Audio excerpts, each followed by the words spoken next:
Hello students, I am Dr. Manisha Buddhiraja, your ENT faculty and the author of the one-stop book for ENT for entrance exams.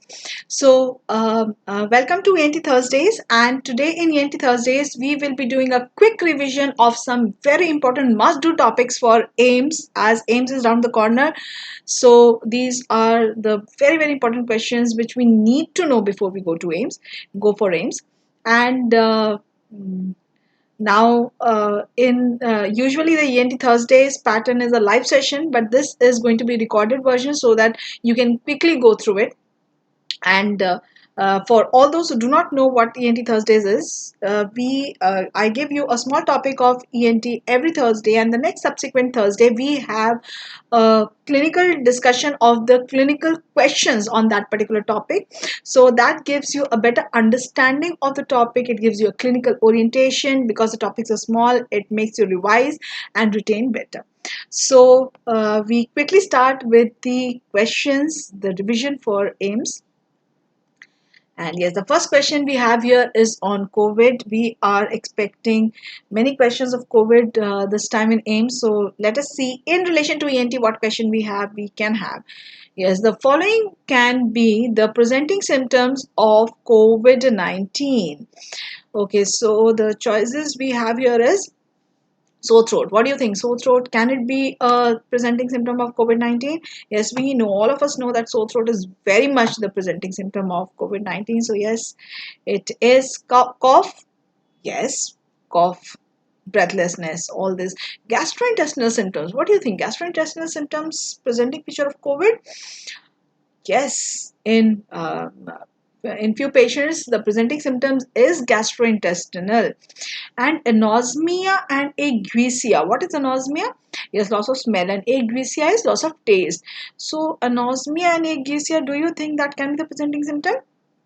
Yes, studies have shown that in around 15 to 50% of the patients, there can be a loss of smell and loss of taste as a presenting feature of COVID. And this is usually seen in patients who have a milder presentation of symptoms. They just have little running nose, sore throat, and a little cough. And along with that, they present with the total loss of smell and loss of taste. Yes, it recovers in around 3 weeks' time, but this, yes, can be the presenting features of COVID-19. So what's the answer here? Yes, it is 4. A, B, C, D. Okay, so the next question that we have here is, yes, assertion reason type. The assertion says that the endotracheal intubation should be preferred over tracheostomy in COVID patients presenting with respiratory distress. So if a patient of respiratory distress comes patient of COVID with respiratory distress, what are you going to prefer, endotracheal intubation or tracheostomy? What is the reason saying?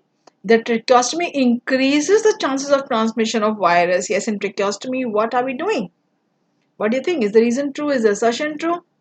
In tracheostomy, we are making opening. So the chances of the secretions coming out and getting out through aerosols or through secretions and infecting others is quite high. That is why the first choice is endotracheal intubation. So the assertion, yes, is true.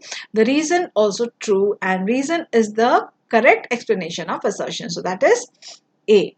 So assertion reason question fetch you a lot of marks. They are +1 and -1 type, which means that if you make it correct, you directly get a +1. And here it is, suppose the assertion is true, so you have only three choices to choose from, A, B, and C. Suppose if it is false, then A, B, and C is ruled out, and you have only two choices to choose from, D and E. So it is relatively easier to mark these questions, so do mark them.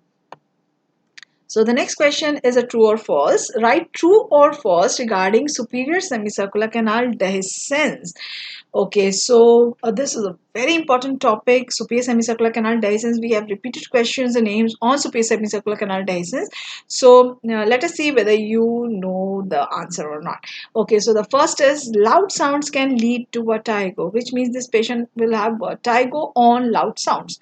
Can you quickly tell me what that is known as? Vertigo on loud sounds? Yes, that is known as Tullius phenomena. So is Tullius phenomena present in superior semicircular canal dehiscence? Yes, it is present. That's true. Hennebert sign. What is Hennebert sign? Hennebert sign is vertigo when? Yes, Tulio's vertigo and loud sounds. Hennebert sign is pressure induced vertigo. Pressure induced vertigo.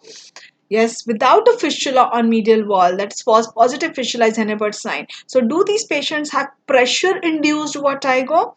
Yes, they do have pressure induced vertigo. So, that is true. Conductive hearing loss. Now, we think the superior semicircular canal dehiscence is something related to the inner ear. So, the hearing loss in inner ear conditions is sensorineural. So, should it be conductive or sensorineural here? Exactly, it should be conductive hearing loss, and this is one place that you mistake usually. Last year, also, when there was a question of superior semicircular canal dehiscence, the incorrect choice was sensorineural hearing loss. So, is there sensorineural hearing loss or conductive hearing loss? Yes, there is a conductive hearing loss here. Now, let us quickly have a look here. Yes, superior semicircular canal bulges in the base of skull. And what is superior semicircular canal dehiscence? Where in the base of skull? Can you tell me that? Yes, on the anterior slant of Pitter's bone. And what is the bulge known as? If you can tell me, yes, arcuate eminence. So if this bone of the base of skull overlying superior semicircular canal is gaping, is missing, that is what we call as superior semicircular canal dehiscence, or it is known as third window. Why third window? Because normally we have only two windows, oval window and round window. Okay, so what happens when there is a opening here up there? Now, normally when the sound goes through the footplate of stapes, it goes to the scala vestibuli, and then in the reverse direction in the scala tympani. That opposite movement creates a shearing action that stimulates the organ of Corti in the scala media. Now, what happens when there is a dehiscence superiorly? When the footplate moves, some energy of sound gets diverted to this superior semicircular canal and is lost. It gets lost through the dehiscence. So ultimately what is happening is that less sound is going forward from the scala vestibuli to scala tympani. Less sound is stimulating the organ of Corti. So mind it here, the organ of Corti is perfect. Organ of Corti function is normal. So that will be picked up as a normal organ of Corti. Sensorineural hearing loss is not there. It is just that the sound that has come to stimulate the organ of Corti is less. So we sense it as that less sound has entered into the inner ear. Less sound has entered into the inner ear means where is the defect? Defect is before the inner ear. That is where it can be conductive hearing loss. So it shows us conductive hearing loss in the audiogram. And conductive hearing loss, how does it show on the audiogram? Yes, conductive hearing loss is AB gap. AB gap is present, so AB gap will be present. So we know that this is conductive hearing loss. And whenever there is a loud sound, when it goes here, now usually it goes through this the vestibuli, through the tympani round window, the opposite movement occurs and usually does not stimulate the inner ear. But now what happens is that the sound is loud enough that it can go, and it is definitely going to get diverted here to the semicircular canal, and because of this opening here there is abnormal movement of the perilymph in the inner ear leading to vertigo on loud sounds. Also, pressure changes, the intracranial pressure changes, pressure increases like Valsalva, or on blowing the nose. What happens is that the intracranial pressure increases. So now this pressure can directly through the opening get into the inner ear, stimulate it leading to vertigo. That is what is Hennebert sign. That is pressure induced vertigo without a fistula on the medial wall. On the medial wall there is no fistula. Where is the fistula? Where is the third window? That is in the base of skull. So yes, all these three findings we have seen, all these three are true. Okay, now what's the fourth finding here? And this is very important for diagnosis. Stapedial reflex is present. So think and tell me, will the stapedial reflex be present here or will it be absent? And how is this important? Yes, now the patient has come to you with hearing loss. The audiogram and the tuning fork show that there is a conductive hearing loss. Okay, now what does your mind think? When there is a conductive hearing loss, means defect is anywhere between the pinna up till the footplate of stapes, external ear, middle ear. Okay, now you have a look at the ear of the patient and you see that the external ear is normal. You see that the middle ear, you see that the tympanic membrane is perfect. So when the up till tympanic membrane everything is perfect and there is conductive hearing loss on the audiogram, we think that the defect is in the middle ear. So what can be the defect in the middle ear which can lead to a normal looking tympanic membrane? Yes, tell me three conditions which can lead to normal looking tympanic membrane with defect in the middle ear. Yes, there can be ossicular discontinuity, there can be ossicular fixation, or there can be fluid in the middle ear. Now, whenever there is any defect of the middle ear, which is the test which we do to find out the condition of middle ear with a normal looking tympanic membrane? That was another question that was asked in your exam. Yes, that is impedance audiometry, tympanometry. So impedance audiometry is tympanometry plus stapedial reflex. So if there is any defect, any of these three defect in the middle ear, what will be the likely finding of stapedial reflex? If there is ossicular discontinuity, or the ossicular is fixed, the stapes is not able to move, or there is fluid in the middle ear, what exactly is stapedial reflex? Yes, whenever there is a very loud sound, sound will go through the external ear to the middle ear, through the movement of foot plate into the inner ear, and then through the organ of Corti to the nerve, and through the auditory pathway it reaches the center of stapedial reflex. Again, that is another question. What is the center of stapedial reflex? Yes, the superior olivary complex. So the superior olivary complex senses that this is a very loud sound. It stimulates the facial of both the ears, and both the ears stapedius is supplied, stimulated, it contracts, and stapes moves backward, preventing the loud sound going to the inner ear. That is what is stapedial reflex. So if there is any of these three conditions of the middle ear which we are suspecting, because there is a conductive hearing loss, tympanic membrane is appearing normal, like there can be like the ossicular discontinuity or fixation or fluid. In all these three conditions, will there be stapedial reflex? Discontinuity, so how will sound go? Fixation, how will stapes move? Or fluid in the middle ear? Again, in all these three conditions, the stapedial reflex is absent. But this is a patient, conductive hearing loss, and what we are finding is that the stapedial reflex is uh, present. So that tells us that no, the defect is not in the middle ear. If it was any of these three defects in the middle ear, stapedial reflex would be absent. That gives us a hint that the defect is not in the middle ear. And another very very important hint telling you that this is superior semicircular canal dehiscence is, yes, so superior, the stapedial reflex will be present. That is true. Yes, that is what? Okay, first you tell me autophony present or not. What is autophony? Yes, will it be present here? Yes or no? Yes. So this is another important finding, very, very important symptom in the patient that will tell you that this is a third window syndrome, superior semicircular canal syndrome. Yes, because now what happens in superior semicircular canal? Just see here, we have an opening here in the base of skull. Now, because of this opening here, what will happen is that the bone conduction sounds. What are bone conduction sounds? How they are transmitted into the inner ear? The skull vibrates. So when the skull vibrates, the bony labyrinth moves, and that stimulates the inner ear. Now here, when there is a dehiscence, what will happen? When the skull bone vibrates, more and more of sound through this opening can go into the inner ear. So the bone conduction sounds are increased. So the patient will tell you the history that I am able to hear my footsteps. I'm able to hear my own sound very loudly. Yes, so I am able to hear my own voice very loudly. I am able to hear even the movement of my eyeballs, my heartbeat. So all these sounds which are conducted by the bone, they will be heard very very clearly into the ear, because we have a normal opening ear through which the sound goes very nicely into the inner ear. So the bone conduction sounds will be enhanced, and that is what is known as autophony. So yes, autophony will be present here. So these important things about superior semicircular canal dehiscence we need to know. Okay, so the next question. Yes, so this is extended matching type of question. So we have two scenarios here, the case 1 and 2, and we have to match it with the diagnosis here. So let us quickly start with reading the case 1.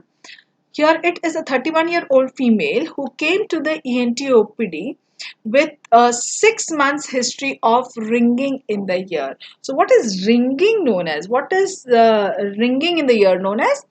Yes, ringing is tinnitus. So this patient has tinnitus for 6 months, and she has a feeling of spinning. What is spinning known as? What is spinning? Spinning is vertigo, and hearing loss in the ear for 2 hours, for past 2 hours now. So there has been vertigo, hearing loss for 2 hours, and tinnitus, which is there for around 6 months. So this patient, what we know by this patient has a hearing loss, she has vertigo, she has tinnitus. Okay, so if there is any patient who has hearing loss, we know defect can be anywhere in the external ear or middle ear or inner ear, but she has an additional symptom here, that is vertigo, that localizes the lesion to, very good, to the inner ear. And tinnitus is present in which conditions? Yes, the subjective tinnitus, which only the patient can appreciate, that is present in any condition of the inner of the ear, any condition of the ear. Whereas objective tinnitus, that is pulsatile tinnitus, that is in vascular causes like in glomus, whereas it is not mentioned that this is a objective tinnitus here. It is just a ringing in her ear she is hearing, so subjective tinnitus. So this is the patient of vertigo, hearing loss, tinnitus. So this we have localized that this patient has disease of the inner ear. Okay, now which disease of the inner ear, that let us read further. So last time she had vertigo for 2 hours. 2 hours. She had similar episode 6 months. No, now she has vertigo for 2 hours, and she had similar episodes 6 months back where the spinning lasted for 1 hour. Okay, so the spinning, the vertigo that she's been having is for hours, for 2 hours, for 1 hour. So it is not for a few seconds. So that rules out immediately. Let us see first what choices we have. Vestibular neuritis. Vestibular neuritis, what is vestibular neuritis? Vestibular neuritis is when there is infection, itis of the vestibular nerve. So here, do you think this patient can be vestibular neuritis? Let us complete reading the question first. Okay, so spinning sensation lasted for 60 minutes last time. During these episodes, she had nausea, she had vomiting, no fever, chills, cough, ear pain, throat pain. Father died of MI. How is this significant? Father died of MI at the age of 54. Probably she is scared, she is having nausea, vomiting, spinning, so she feels maybe she is having an attack of MI, so she is giving this history. Anyway, on examination, BP is perfect, pulse normal, respiration is normal. Audiogram shows a sensorineural hearing loss. Yes, we have already localized that it is disease of the inner ear. So we are expecting a sensorineural hearing loss. Okay, so where are we? We are that the patient came with vertigo, hearing loss and tinnitus. And this vertigo is lasting for a few hours. It is lasting for 2 hours, 60 minutes or 60 minutes, 1 hour. So can it be vestibular neuritis? Vestibular neuritis is inflammation, infection of the vestibular nerve. So what are the points that are against the vestibular neuritis in this question?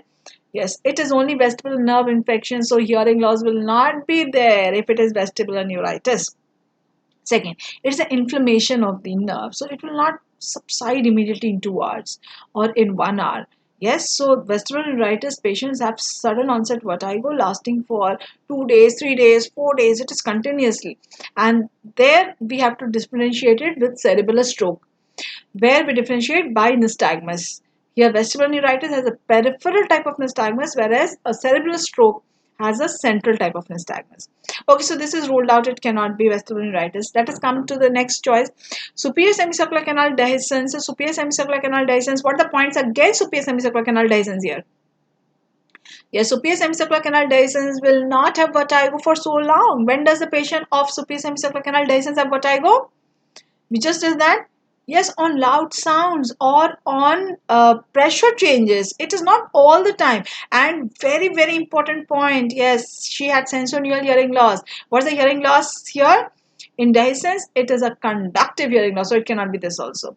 Cerebral stroke, Meniere's. Can it be Meniere's? Vertigo, deafness, tinnitus, lasting for 2 hours, lasting for 1 hour. Yes, vertigo of Meniere's lasts for from 24 minutes to 24 hours. So yes, it can be very much Meniere's. And also here, there is tinnitus, there is hearing loss. All of this fit into Meniere's. Yes, so it can be Meniere's. Let us see the other choices also. Cerebral stroke will not have hearing loss, will not have yes, left sensorineural hearing loss, and it will not be the hearing, the vertigo will not be limited for few hours, for 2 hours, 1 hour. It will be continuous. It has to be differentiated from vestibular neuritis. It is continuously there for 1 day, 2 days. Yes, BPPV is very episodic. No, ototoxicity. What do you think? Will there be, what is the presenting feature of ototoxicity? Yes, ototoxicity patient will give the history of taking some medicines which is not present here. Yes. So here we have, what is the answer here? Yes, it is Meniere's. So case 1 is Meniere's. Let us come to case 2. Now here again it is a 31-year-old female presents to the OPD with a history of very severe spinning. What is very severe spinning? Yes, it is vertigo. Since of the head last night. Okay, she had very severe spinning of the head last night. While turning to left, okay, she immediately changed her posture, following which she was fine. The same happened again in the morning. There is no history of hearing loss, okay, tinnitus, fever, nothing is there. Fever is also not there. So, no other complaint. Fever can be there in infective conditions like labyrinthitis, okay. On examination, ear is normal. On inspection, vertigo can be reproduced by making her lie on the left side. Okay, so here is this patient who has come to you telling you that when I was sleeping last night, when I turned to left, I had very severe vertigo. I got scared.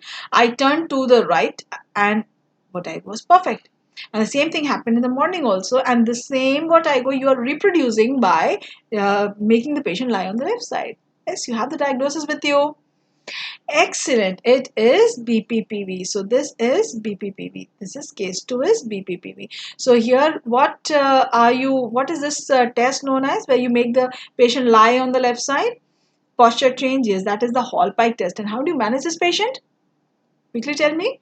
Excellent. This is the Epley's maneuver. And how will you manage a patient of Meniere's? In this patient, where you have diagnosed case 1 as Meniere's, how are you going to manage this patient? Yes, very good. You are going to give vestibular sedatives. Excellent. You are going to give vasodilators. Most common vasodilator used here is, yes, beta histine, derivative of histamine. Okay, now suppose here is a patient where the vertigo is very intractable. The patient is very debilitated. Patient is not able to go to office, not able to go out. The vertigo episodes are so frequent in spite of giving the medical management that the patient has got really debilitated.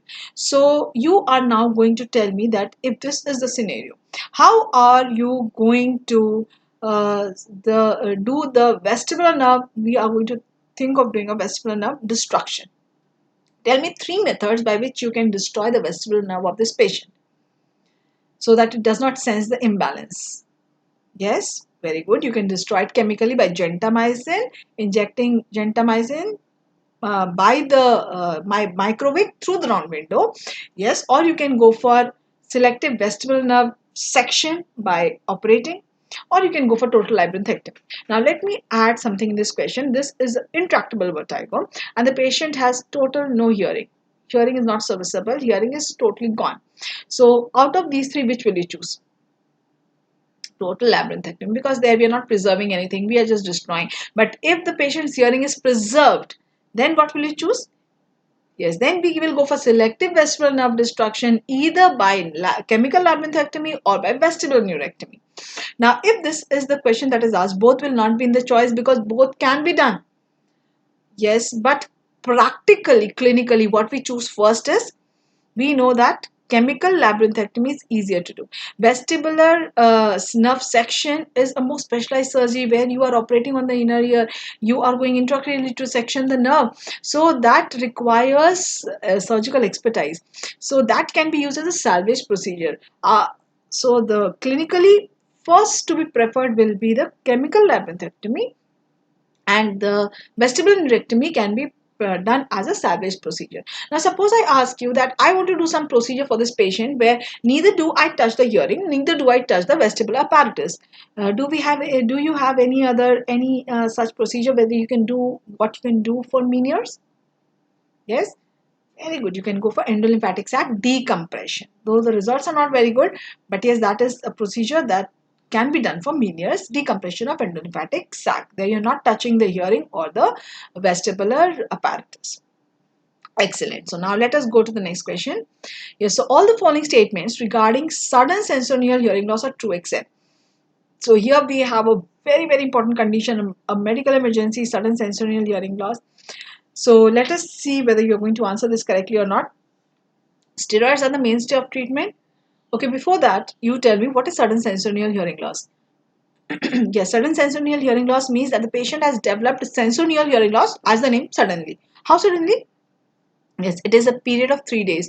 Over a period of 3 days, patient has developed sensorial hearing loss. How much? More than 30 decibel. Yes, more than 30 decibel, and only in one frequency, or in 3, 5, 10, all the 6, 5, 7 frequencies. How many frequencies? Three frequencies, and that is consecutive. That is 500, 1000, 2000. All the three frequencies you have more than 30 decibel, or 1000, 2000, 3000. All the three frequencies you have more than 30 decibel hearing loss. So in three consecutive frequencies, that is what is defined as sudden sensorial hearing loss. So yes, it happens suddenly. Steroids are the treatment. Why do you think steroids are the treatment here?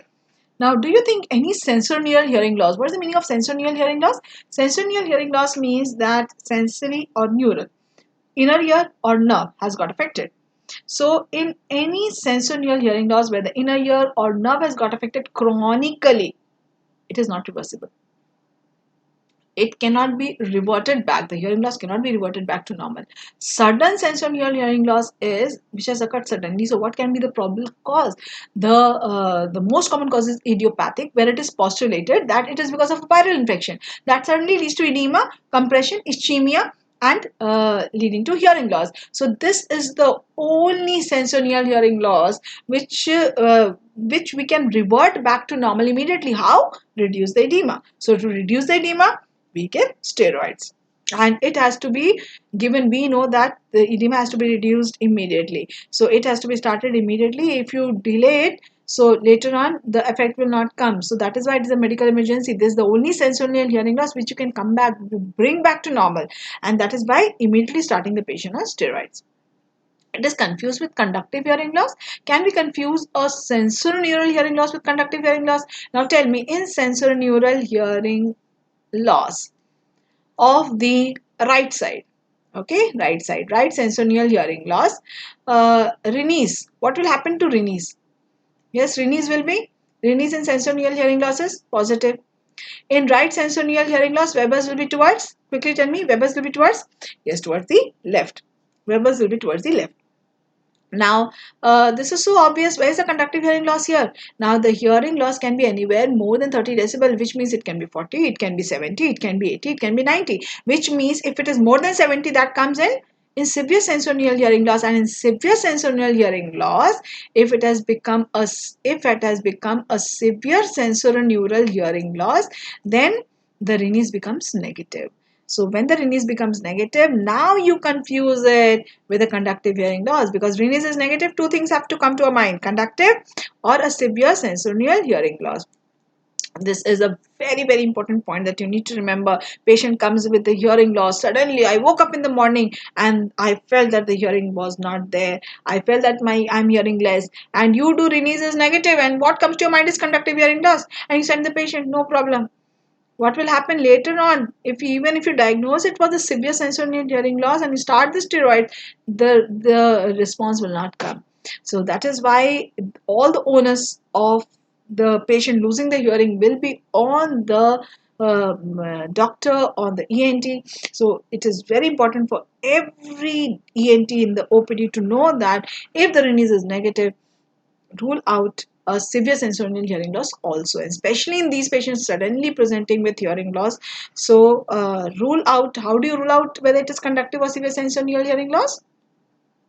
Very good, by Weber's. In conductive hearing loss, if it is a right conductive hearing loss, Weber's will be towards right side, whereas in this patient who has a right severe sensorial hearing loss, Weber's will be towards the left side.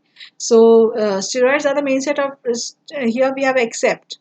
We have to choose one. Okay, so whenever it is accept, write true or write false, always mark it, because ultimately while you start reading the question you forget what was asked. So steroids are the mainstay. True. It is confused with conductive hearing loss. True.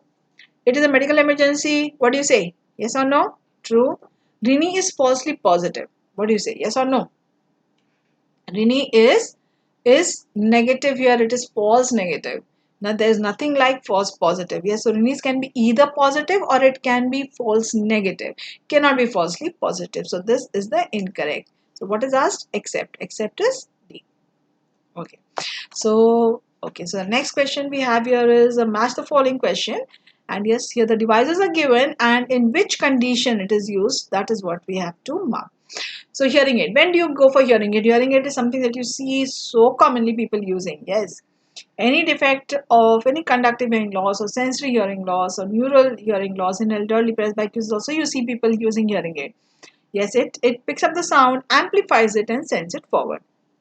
So can we use it in organ of Corti non-functional? Organ of Corti is not functional at all. Organ of Corti is gone. It is not that it is functioning less. It is non-functional. So if the organ of Corti is not there at all, it is non-functional at all. What will a hearing aid do? It ultimately has to send the sound to organ of Corti. If organ of Corti is not functioning, no matter how much you amplify the sound, it is not going to get transmitted. So if there is an organ of Corti defect, what do we do? If there is non-functional organ of Corti, we replace the organ of Corti. And how can we replace the organ of Corti? Very good. What is the sense? The first artificial sense organ. Yes, that was to replace the organ of Corti. Yes, discovered by William F. House. Yes, the cochlear implant. So this is in first we use cochlear implant. Yes, cochlear implant. What are the other things that we need to know about cochlear implant? Cochlear implant. Yes. Let me ask you and let me see whether you are answering or not. The cochlear implant electrodes are introduced into the middle ear. Listen carefully. I'm asking middle ear. Middle ear. Yes, middle ear through the posterior wall of middle ear. Which area? Facial recess. Very good. Introduced into the inner ear through? Yes, through the very good round window membrane. Where it is placed in the inner ear? Yes, in the scala tympani. How do you remember that? Secondary tympanic membrane covers the round window. So hence is the name scala tympani. And what does the cochlear implant replace? Yes, the organ of Corti. And what does it stimulate? The nerve, which means that should the nerve be functional in a patient of organ of Corti where we are doing cochlear implant? Yes, the nerve should be functional. Everything beyond the nerve should be functional. Okay, so the next we have is atresia of external ear. Can we use a hearing aid here?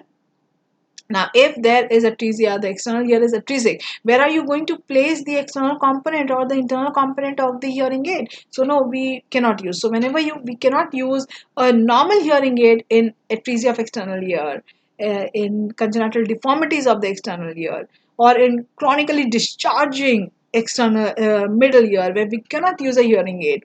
So then we go for yes. What do we go for? The repeated question. Very good. We go for a hearing aid which we anchor behind the pinna, in the bone behind the pinna, because we cannot anchor it to the pinna or the external ear. That is Baha. Okay, so here Baha is for atresia of external ear. The next is NF2, neurofibromatosis type 2 operative for bilateral acoustic neuroma. So this is a patient of bilateral acoustic neuroma and we have operated, which means both the nerves gone.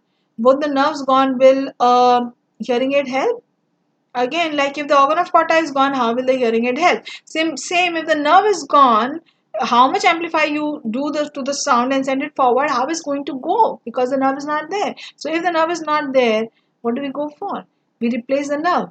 We replace the nerve, and that is by yes, the brainstem implant. So here we have yes, brainstem implant that we do for NF2 patients. And what is the characteristic NF2 patients? They have bilateral acoustic neuroma. Are you noticing here? More commonly, the NF2 they have bilateral acoustic neuroma, and that is what is important here. That NF2 patients are relatively young. So young patients with the bilateral nerve gone. So you cannot make this patient deaf for life. So you have to replace it with the help of auditory brainstem implant. Where do you place it is another question. Auditory brainstem implant, ABI. ABI. It is known as ABI, and where is it placed? That is another question. Yes, in the lateral recess of fourth ventricle, where it replaces the nerve, directly stimulates the cochlear nuclei. Now, if this was a patient with unilateral acoustic neuroma, in NF1, sometimes we have unilateral acoustic neuroma, would you go for auditory brainstem implant? Or if it is a patient where the organ of Corti is not functioning, unilaterally the organ of Corti is not functioning, there is a severe to profound hearing loss, but in 1 year, will you go for cochlear implant? Now these are invasive surgeries. We are operating on the inner ear or intracranially, so there are chances of complication. So we do not operate if 1 year is functional. We operate only when both the ears are not functional. Like in cochlear implant, there should be bilateral severe to profound hearing loss, and that to not benefiting by hearing aid. You always give a hearing aid trial. You always try that if surgery can be avoided. So if not benefiting by hearing aid trial, only then you go for cochlear implant. Similarly, in auditory brainstem implant, it has to be bilateral. Bilateral where you have operated. That is in NF2 patients. Okay, so autostenosis, what is the defect in autostenosis? Yes, the defect is in middle ear, that is the amplification. Middle ear has amplification function. That can very well be sorted out by hearing aid. So yes, the answer here is last. We have come to that answer. Yes, that is D. So yes, that was it. Now, yes, we can see here the cochlear implant was asked in one of your exams. Which of the following is the internal component of cochlear implant? The microphone, the speech processor, this is the processor which is present behind the pinna, and the transmitter coil, the receiver stimulator, which is internal component. Yes, we can see here the internal component is the receiver stimulator. The microphone picks up the sound. Speech processor converts it into digital signals, which is transmitted to the transmitter coil. And the transmitter coils sends this digital signals through radio frequency to the internal component, the receiver stimulator, which converts it into the electrical impulses, which through the electrode are transmitted through the middle ear, through the non-window into the inner ear, where it directly stimulates the nerve. It replaces the organ of Corti. So these are the important things that you should know about cochlear implant, and you can do it as early as 1 year of age. Does not mean that before 1 year you do not give any hearing amplification to the child. You give hearing aids to the child. You can give some hearing amplification you have to give to the child, but cochlear implant we do at 1 year. So the next question, yes, again is a match the following question, and yes, that is of the nose. And all of these have been asked sometime or the other in as individual questions, presentations, and you have to make the diagnosis. So unilateral polyp in young male. We have done polyps so beautifully in detail, and in our lectures in marrow, and we have seen there that polyp, there are two important things that we have to note whenever there are polyps. One is whether it is a unilateral or bilateral, and second, it is in young or middle age or elderly. Okay, so here it is a young male who has come to you with nasal polyp, and that too it is unilateral. So what is the only thing that comes to your mind? Let us see. Allergic fungal mucormycosis, rhinostroma, anthraconal. Yes. Malignancy, concha bullosa, angiofibroma. Anything came to your mind? Yes. Anthraconal polyp. Very good. So here the answer is D. Now the next choice is unilateral polypoidal mass in young male.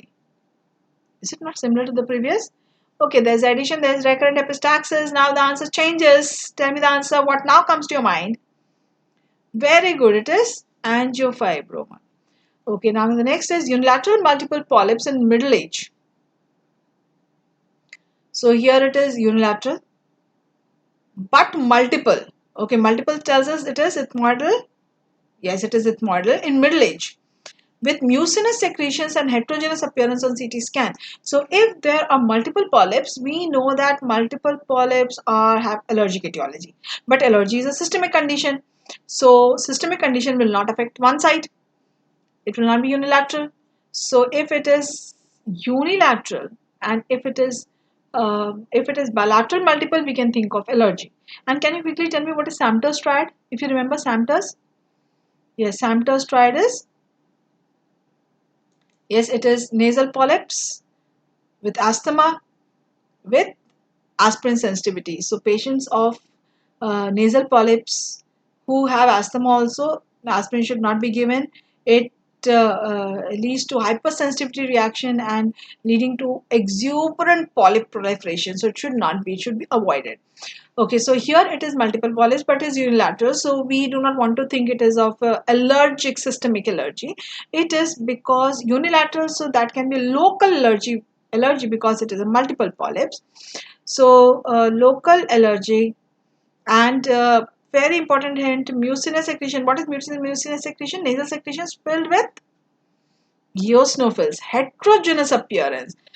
Yes, so all this point towards the diagnosis that there is that is allergic to a fungus that has got entrapped on one side of the nose.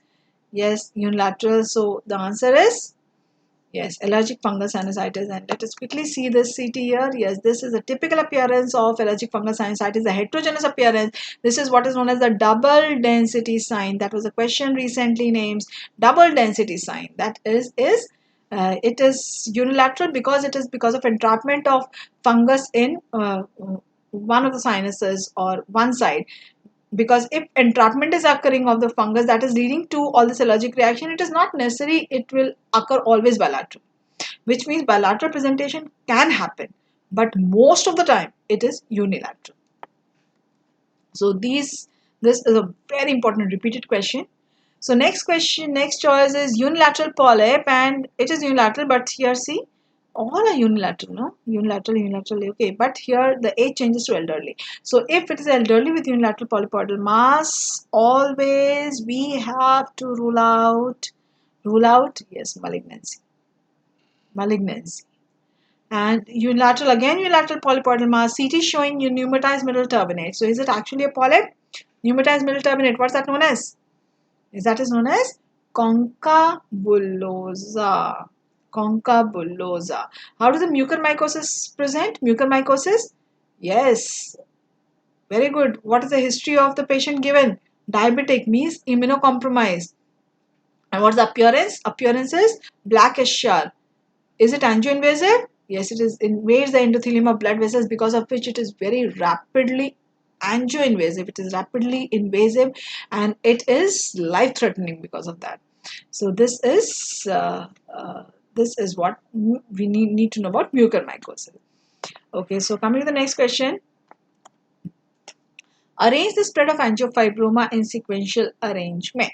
Okay, so now you first do it, and then I will tell you the answer. Yes, first is sphenopalatine foramen, orbits is sphenopalatine fossa, infratemporal fossa. Okay, so quickly tell me what your answer is. It arises from where? Angiofibroma arises from? Yes, sphenopalatine foramen, and then it goes to laterally too. Yes, the sphenopalatine fossa. And if I ask you what is the main artery in the sphenopalatine fossa, is the maxillary artery. And now if I ask you what is the main arterial supply of angiofibroma, yes, maxillary artery. Okay, and from sphenopalatine fossa it can go to the orbit. It can go to the orbit, and from sphenopalatine fossa, if it goes laterally, it can go to infratemporal fossa. I hope you remember this. Okay, now let us quickly see this. Okay, we have this is a transverse axial cut section of the nose. This is the nose that we are seeing. This is the skin of the cheek. This is the zygomatic bone. Here's the maxillary sinus. Yes, this is the pterygoid plate. And behind the maxillary sinus, in between the maxillary sinus and the pterygoid plate, this is the sphenopalatine fossa. This is the lateral wall of nose that we are seeing, lateral wall of nose, yes. And laterally is the fissure. This is the intratemporal fossa. Okay. So here what we know is that this arises from where? From the angiofibroma arises from sphenopalatine foramen that is present here. Okay. Behind 1 centimeter behind which turbinate? Very good, the middle turbinate. So can you see here? Yes, this is sphenopalatine foramen area from which it has arisen, and most commonly it will first come into the nose. That is the first stage. That is 1A. From the nose, it can go to the sinuses, maxillary sinus. It can go posteriorly to the sphenoid sinus. That is 1B. When it goes laterally, that is 2. So if it is in the sphenopalatine fossa laterally but little, that is 2A. Completely blocking it, pushing the posterior wall of antrum anteriorly. What is the sign known as? This diagnostic sign on CT. Yes, contrast enhanced CT is the investigation of choice. We can see here it is enhancing. It's a very vascular mass, so it enhances. Yes, this is the Hallman-Miller sign. Yes, and completely filling, going to the orbit also, that is 2. That is 2B. And when it goes laterally, further laterally, this is infratemporal fossa, that is 2C. When it goes intracranially, what does it become? 3. Yes, limited is 3A, extensive is 3B.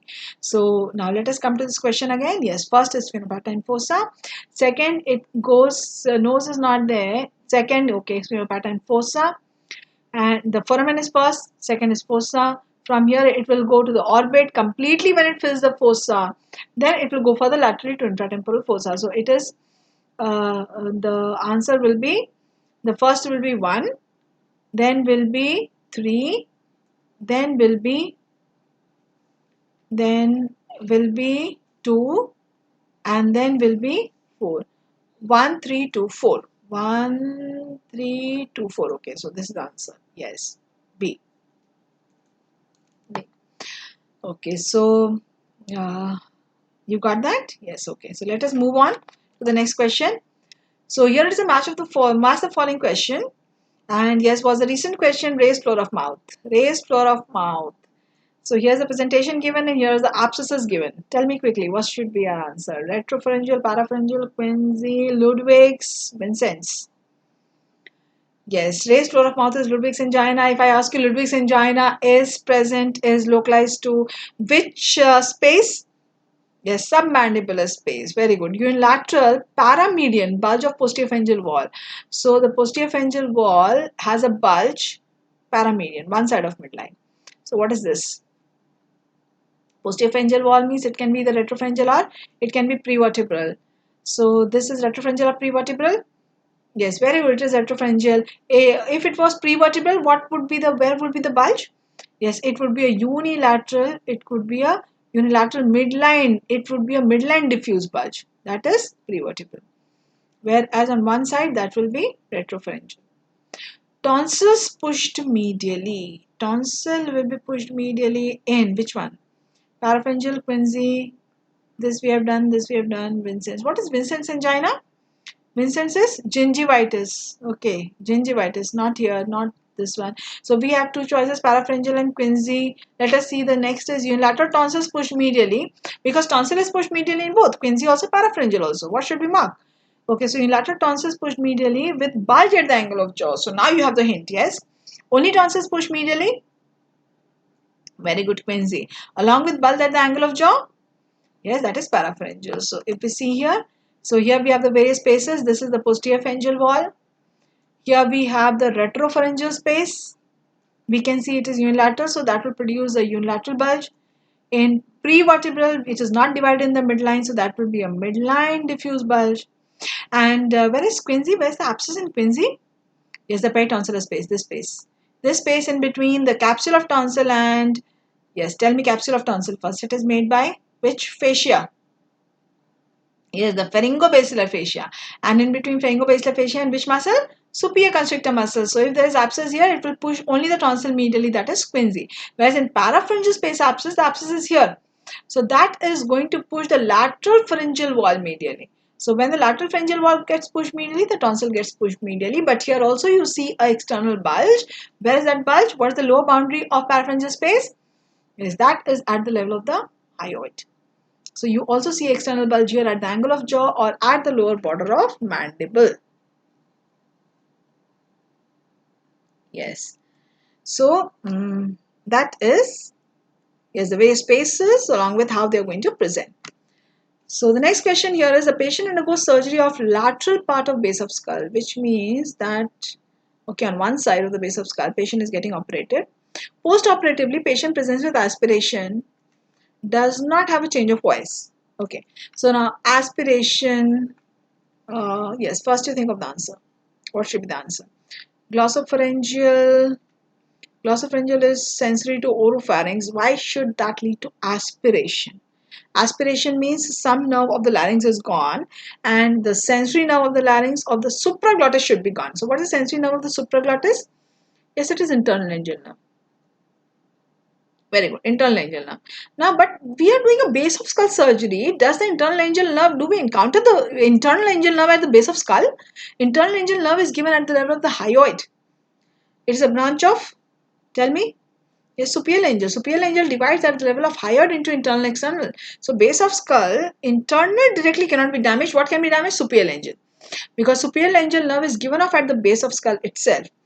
Yes. So it can be a superior laryngeal nerve or it can be a combined palsy of high vagal palsy, combined palsy. Yes. So, or it can be a combined palsy where complete vagus is gone, so superior also gone and recurrent also gone. So now we have two choices left. So this we have ruled out. It cannot be glossopharyngeal. Superior laryngeal, possibilities there. Recurrent laryngeal. Can it be recurrent laryngeal? Recurrent laryngeal gives sensation of the glottis and subglottis. Supraglottis is not by recurrent laryngeal, so no. Aspiration will not be there in recurrent laryngeal. So we have two choices left. What will you choose? Superior laryngeal or high vagal, means complete vagus. Now if complete vagus of one side is gone, what is the other thing? One is aspiration. So we narrowed down with the help of aspiration symptom to either a complete vagus, that is high vagal, or superior laryngeal. Now voice. Second thing that is given is voice. Now in complete vagus palsy, what will happen? The vocal cord will be what position? One side complete vagus gone, so one side complete becomes like cadaver. Cadaveric position, that is 3.5 millimeters. Okay, so here there will be aphonia. There will be aphonia. Voice will be affected, so it cannot be this. So now we are left with this superior laryngeal. So the answer is superior laryngeal. But in superior laryngeal palsy, that is internal also and that is external also, is the voice perfectly normal? Is the voice perfectly normal? External laryngeal nerve supplies what? External laryngeal nerve supplies the only muscle not supplied by recurrent laryngeal, supplied by external laryngeal. Yes, cricothyroid, and that is the main tensor. So it tenses the vocal cord, helps in increasing the pitch of voice. Yes, so maybe the patient will not report much change in voice because only there is change there on raising the pitch. There is a weak voice. So here, when we have this, it can definitely cannot be a high vagal. So here it is a superior laryngeal palsy. Now, for all those who are not very comfortable with the vocal cord palsy questions, we have done it in great detail in the ENT Thursdays in the session of vocal cord palsy. I have explained it very beautifully there, the vagus nerve and the course. And if you're not very clear with that, because this was a question last year in AIMS also, there was a question in JIPMER also regarding again the vagus course and the presentation. So do go through that video of in the vocal cord palsy session in ENT Thursdays in this same YouTube channel, in my YouTube channel. So now let us move on to the next question. Yes, the obstruction in which areas can lead to inspiratory stridor? Yes, that seems to a very easy question. Inspiratory stridor is because of obstruction of where? Yes, very good. Supraglottis, glottis? Yes, no. Yes. What is the stridor in subglottis? Subglottis is biphasic. Up till cervical trachea is biphasic. When it becomes intrathoracic, it becomes expiratory. So what is the intrathoracic? Yes, bronchi. In bronchi, up till secondary bronchi, it is expiratory. When it goes beyond that in tertiary bronchi, then it becomes a wheeze. Then we do not call it a stridor. And what is nasopharynx obstruction? Big adenoids. Yes, that is known as a stertor. That is known as a stertor, the typical snoring sound. That is of nasopharynx. So what is the answer here? 1 and 2. 1 and 2. Okay, so here this is the answer. So the next question, yes, true or false. So we have to mark true or false.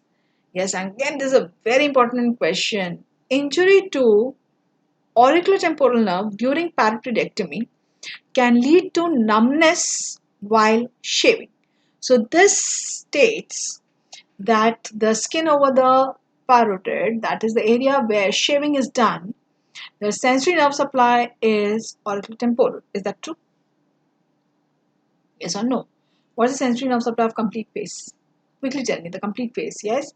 Yes. Don't remember it as ophthalmic, maxillary, mandible. It is not like this. It is like this. Ophthalmic, coming up to the tip of nose. Maxillary, the upper lip, the ala, the cheek, and mandibular. The whole of the mandible is mandibular. That is the skin over the parotid, over the shaving area, that is mandible, except for which part of mandible is not supplied by the mandibular? Yes, the angle of jaw. The angle of jaw is supplied by cervical plexus. Which one? C2, C3. What is the name? Greater auricular. Yes. So angle of jaw is by greater auricular. That's again a repeated question. So now injury, we know it is by mandibular. Which branch of mandibular supplies sensation to this area? Yes, it is a nerve that will supply the TM joint, which will supply the auricle also. That is auriculotemporal. Hence, it is known as auriculotemporal. Was a question which is the nerve supply of tragus? Yes, that is auriculotemporal. In TM joint conditions, pain is referred to the ear through which nerve? Yes, auriculotemporal. So this is true. This is true. Yes. So the next choice is injury to facial nerve during parotidectomy can lead to sweating on cheek while eating. Okay, so there are two things here. Okay, first, can injury to facial nerve occur during parotidectomy? Yes or no? Yes, the facial nerve runs through the parotids, dividing the parotid into superficial and deep lobes. It can very much occur. In fact, the most common surgical cause of facial nerve palsy is parotid surgery or mastoid surgery. Very good, it is parotid surgery. Second most common is mastoid surgery. And sweating over the cheek while eating, what is this known as? This is very good. This is Fraze syndrome. So, does the Fraze syndrome occur because of injury to the facial nerve? In other words, does the facial nerve give parasympathetic supply to the parotid? Yes or no? Facial nerve, you tell me, gives parasympathetic supply to what? Yes, the first branch of facial is greater superficial petrosal. That supplies parasympathetic supply to, yes, that's the median nerve gives to the the eye, the nose, the palate. The chorda tympani gives parasympathetic supply to the sublingual submandibular gland.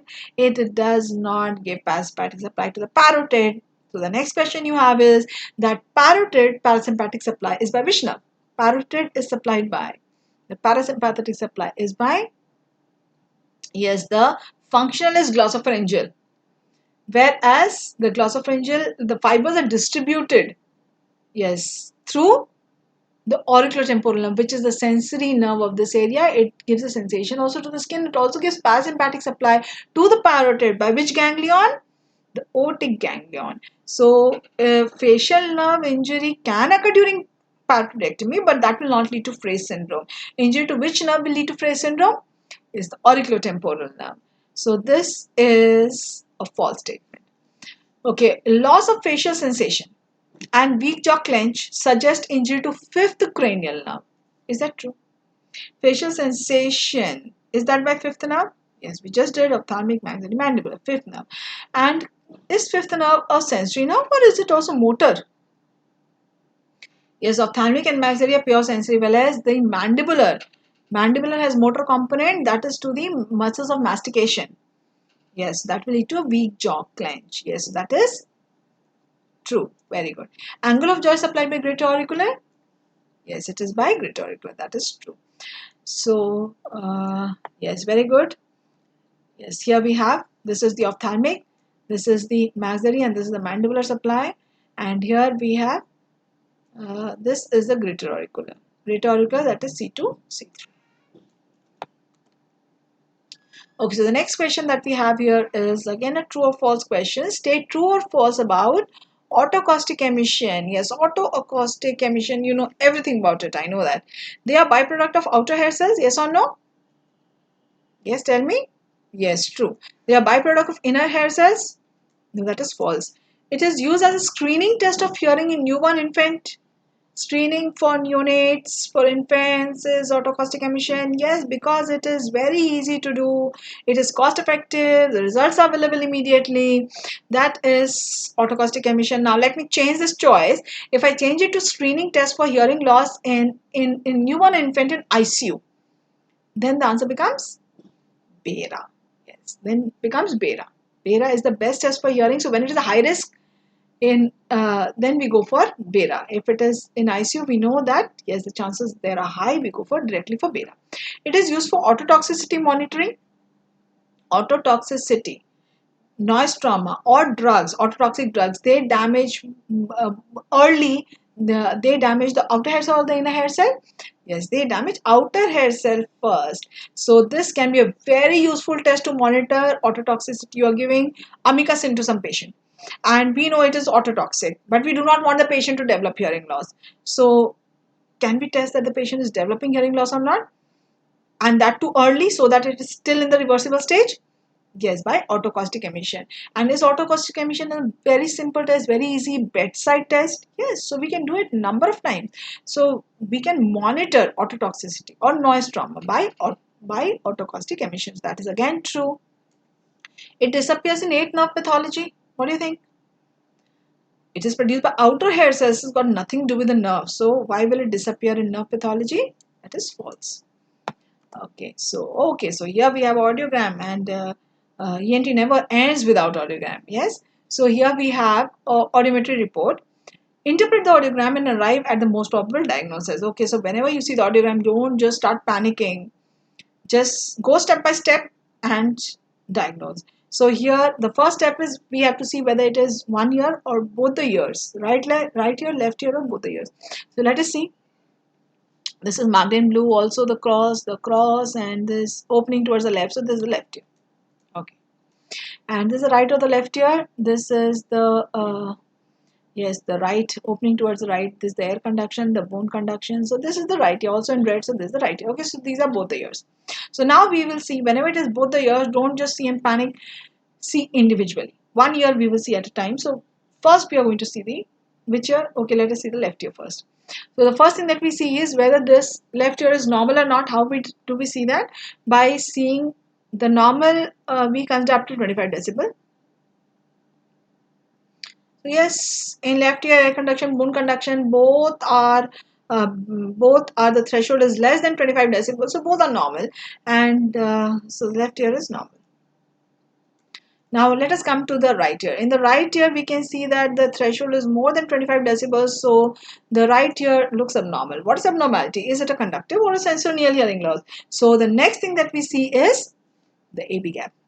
Is the AB gap present here? Are we seeing any gap in between the ear and bone conduction? No, AB gap is absent. AB gap is absent, so it means it is a sensorial hearing loss. If AB gap is more than 15-20 decibel, we consider it as a conductive hearing loss. So this is a sensorial hearing loss. So yes, what we are seeing here is that in the right ear there is a sensorial hearing loss. So that was easy. Yes. So what's the answer here? Yes, right ear sensorial hearing loss. Okay, so the next question, okay, again something to do with the audiogram, and there if it is upsloping or downsloping. Okay, so upsloping, what's the meaning of upsloping? Upsloping means something like this. Upsloping means like this. Okay, upsloping means like this.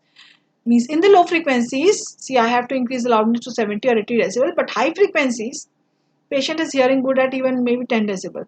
So that means a low frequency hearing loss. So now you will tell me, low frequency hearing loss or upsloping is seen in which condition? Very good, in early mean years. So do we have that in the choice? Okay, so that is 4. In early mean years, if I ask you in mean years, early mean years, why is low frequency affected early? Yes, which part of organ of Carter affected first, apex or base? Very good, the apex, yes. Downsloping. Downsloping means, what is downsloping? Downsloping means something like this. Downsloping means like this. Means in the high frequencies, I have to raise the loudness to 70, 80. But in the low frequencies, the loudness, even at low loudness, patient is hearing. So that is seen in, quickly tell me, 3 conditions. Downsloping is seen in noise trauma, very good. Ototoxicity, very good. And age-related hearing loss, that is presbycusis. So let us see if it is there. Okay, so we have ototoxicity also, noise trauma also. So this we are going to answer last. Okay, we are going to rule out and then we will see this. Trough, what is trough? Trough means U-shaped, cookie bite. Cookie bite, how is that? It is, yes, what is cookie bite?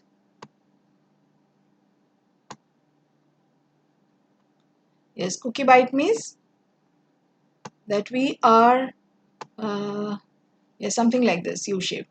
Okay, U-shape means that this low, here the low frequency also patient is hearing good, high frequency also hearing good. Where's the defect? In the speech frequency, that is in the mid frequency. Speech frequency is 500, 1000, 2000, that is mid frequency. And that is seen in, yes, in which condition?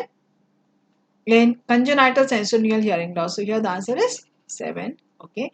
Cahardt's notch. Okay, the moment you see Cahardt's notch, we know it has to be, yes, autostenosis. So yes, that is 3. And AB gap. Is there AB gap in autostenosis? AB gap means conductive hearing loss. Yes, autostenosis is conductive hearing loss. Cahardt's notch. What is Cahardt's notch? Dip at 2000 hertz in air conduction or bone conduction curve? Yes, in the bone conduction curve. It's a gradual dip which maximum at 2000 hertz in the bone conduction curve. Whereas you also see AB gap here. Dip at 4000, what is that known as? Acoustic dip, and that is seen in Very good in noise trauma. So, okay, so here this is, so now we have the answer of B also. B has to be ototoxicity because noise trauma is another choice here. Okay. AB gap. AB gap can be seen in conductive or in sensorineural hearing loss. Yes, in conductive hearing loss. So let us see, we have any, okay, we have autostenosis also, that is conductive hearing loss, but that we have already done, that is a Cahart's notch with AB gap. In safe CSOM, vestibular neuritis, congenital, yes, so the answer will be 5. So here will be AB gap is in safe CSOM, unsafe CSOM. In tympanic permanent perforation, all that is AB gap, or ossicular discontinuity, everywhere there will be conductive hearing loss. Okay, now I want you to answer this question.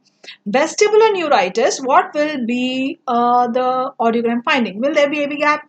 Will there be no AB gap? Will there be conductive hearing loss or sensorineural hearing loss? Tell me. Think. Tell me, vestibular neuritis, we have heard this term some time back. Yes, vestibular neuritis is neuritis of the vestibular nerve. It has got nothing to do with the cochlear nerve, auditory nerve, so there is only vertigo. No hearing loss. Hearing loss is not there, audiogram will be normal. Okay, very good. So that is what tells you patient comes very severe vertigo and hearing loss is normal and hearing loss is not there. Vertigo lasting for 3 days, 4 days. So then we think of vestibular neuritis, inflammation of vestibular nerve. Yes, so yes, nothing is over without larynx carcinoma. So that is again an important question. Mark true or false regarding carcinoma of the larynx. So the management of choice for carcinoma of the glottis with fixed vocal cord is concurrent chemoradiation. Okay, so if it is fixed vocal cord, what stage is it? If it is fixed vocal cord, yes, what stage is it? Fixed vocal cord? Yes, fixed vocal cord is T3. So T3 management, is it concurrent chemoradiation? Yes, it is concurrent chemoradiation. Now tell me where else a carcinoma of the larynx becomes a T3 other than concurrent, other than fixed vocal cord. Okay, when it has gone anteriorly to preepiglottic space, laterally to paraglottic, or posteriorly to postcricoid. Anteriorly, it can also reach up till the thyroid inner cortex, just the inner cortex, okay, not the cartilage involvement, just the inner cortex. That is T3. So in all the T3, we go for concurrent chemoradiation. The investigation of choice for seeing cartilage involvement in carcinoma larynx is CT scan. Whenever we have to see cartilage involvement, why at all do we have to see cartilage involvement in carcinoma of the larynx? Does it change the stage? If the thyroid cartilage is involved, it becomes a T4. And if it becomes a T4, the management changes from concurrent chemoradiation to total angiectomy. So that is why cartilage involvement, present or not, is important to see. And cartilage anywhere, if we have to see, do we go for CT scan or MRI? MRI. So this is incorrect. In supraglottic carcinomas with no neck nodes, elective neck dissection should be done. Okay, now we know supraglottic carcinoma usually has a good lymphatic network, but in this patient there is no neck node. We go for neck dissection. When do we go for neck dissection? We go for neck dissection when there are lymph nodes. So what is this elective neck dissection? Elective neck dissection. We have heard of selective neck dissection. We have heard of radical neck dissection. We have heard of modified radical neck dissection. What is the selective? So I will tell you elective. You tell me what is radical. Radical, we remove all the 5 group of lymph nodes, 1, 2, 3, 4, 5, and 3 non-lymphatic structures. 3 non-lymphatic. Which 3 non-lymphatic? One is a nerve, spinal artery. One is a vessel, internal jugular, and one is a muscle. Which muscle? Yes, the sternocleidomastoid. So we are removing all this. Along with that, sometimes we can remove the tail of parotid. We can remove the submandibular gland, the omohyoid muscle. So all that is radical neck dissection. What is modified radical? We remove the 5 group of lymph nodes, but we preserve in modified radical one structure, in two structures, in three structures, all the 3 non-lymphatic structures. We just remove 1 to 5 lymph node in 3. So if I ask you that given a choice, what is the most important non-lymphatic structure that you would like to preserve? That is what we preserve in 1. Yes? The nerve. In 2 we preserve 2 things. So after nerve, what is the next more important? Yes, the vessel, the IJV. And the in 3 we preserve all the non-lymphatic structures. We remove only the 1 to 5 lymph node. Now suppose it is a carcinoma of the oral cavity. Do we need to remove all the 1, 2, 3, 4, 5? Does the oral cavity carcinoma ever go to 5? Similarly, if it is a carcinoma of the larynx or of the hypopharynx, will it go to 1? No. So when we know that a carcinoma of this particular area does not go to that lymph node group, why remove it? So then we selectively remove only those lymph node groups. If for oral cavity, we will remove only 1, 2, 3. For larynx or hypopharynx, we will remove only 2, 3, 4. 2, 3, 4, that is known as lateral neck dissection. 1, 2, 3 is known as supraomohyoid neck dissection. These are selective neck dissection. So when do we go for selective neck dissection? If in any patient, now what is elective neck dissection? Yes, what is elective neck dissection? Now in any patient, we know that we go for neck dissection only when there are lymph nodes. Yes, if there is a lymph node in the neck, then we need to dissect it and remove it. So then we go for neck dissection. But if there is a carcinoma of a particular area where we know that even if there is if there is no neck node, if there is no node in the neck, the chances that occult metastasis is there is very high, is more than 15 to 20%. That has been found by, suppose a carcinoma has been operated, a neck dissection has been done in a particular area, and later on we find that the neck was N0, but micrometastases are there. So, which are these carcinomas which have a high, more than 15 to 20% occult metastasis? They are the pharynx carcinoma of the pharynx, that is the oropharynx, the hypopharynx, carcinoma of oral cavity, carcinoma supraglottis. These areas have a very rich lymphatic metastasis. In these areas, even if in the neck there are no neck nodes clinically palpable, or no neck nodes present clinically, we know that the chances of occult metastasis is very high. So even if they do not have any node in the neck, we will go for a neck dissection. And that neck dissection will be a simple neck dissection. We will just operate those lymph nodes group where this site drains. For example, if it is a larynx that we are draining, that we are operating, so like a supraglottic carcinoma, we will do selective neck dissection only of 2, 3, 4. Of oral cavity, we will do selective neck dissection only of 1, 2, 3. So we are going for a selective neck dissection when there are no neck nodes in the neck. That is what is known as elective neck dissection. We are electively operating the neck. When there's no clinical nodes also, we are electively operating. That is elective neck dissection. So yes, in supraglottic carcinomas, we go for that. So that is true. And in T1A glottic mid-chord lesions, TLM is the management. First, tell me what is the meaning of TLM? TLM is transoral, through oral, laser, by using laser, microsurgery, by using microscope and instruments, you operate the tumor. That is transoral laser microsurgery. So this is done for carcinomas of T1 as well as T2 carcinomas of the larynx. In T1 and T2 carcinomas, there is equal response with radiotherapy also. So it is a choice that you can give to the patient, either TLM or radiotherapy. But if it is a glottic, that's a true vocal cord carcinoma, limited to middle of the true vocal cord, that is mid-cord lesion, only to one, that is T1A, where we can clearly see all the margins, where we can remove it very clearly without leading to much damage of the voice, then we go for TLM here. We do not give the option of radiotherapy to the patient here, because radiotherapy will have systemic side effects, the other side effects to the other areas involved in radiotherapy, exposed to radiotherapy. So in this condition, we go for TLM.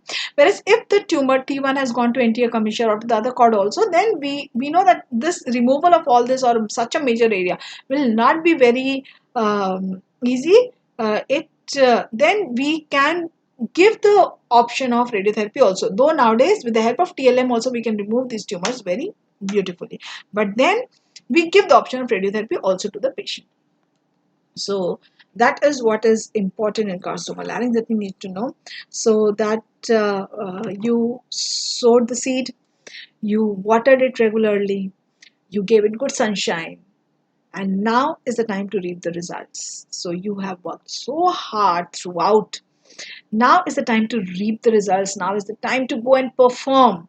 So the only thing that should be in your mind now is, don't panic, don't be scared, don't be afraid, have a good proper sleep, and have your breakfast and go with only one thing in your mind: I will be successful. There is no other option. I have to be successful. There is no other option. So with that in your mind, go and answer all the questions beautifully with a calm mind. All the best and God bless you. And for the next TNT Thursday, yes, if you have time, go through the book ENT for entrance exams. The one stop book, no question for the past 5 years has been asked, which in any of the exam which was not in the book. And yes, for the next ENT Thursday, that is not going to be on 4th because 5th is the AIMS exam. That is going to be on 11th June, the subsequent Thursday, and the topic there are carcinoma of the larynx and neck dissection. So see you on 11th. All the very best. God bless you.